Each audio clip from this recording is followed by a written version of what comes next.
योगेन चित्तस्य पदेन वाचा मलं शरीरस्य च वैद्यकेन योपाकरोत्तं प्रवरं मुनीनां पतञ्जलिं प्राञ्जलिरानतोऽस्मि।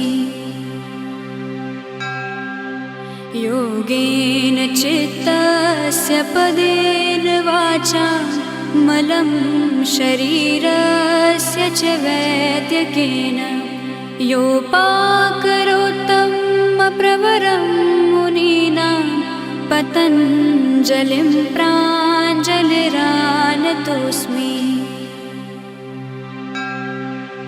योगेन चित्तस्य पदेन वाचा मलं शरीरस्य च वैद्यकेन योपाकरोत्तं प्रवरं मुनीनां पतञ्जलिं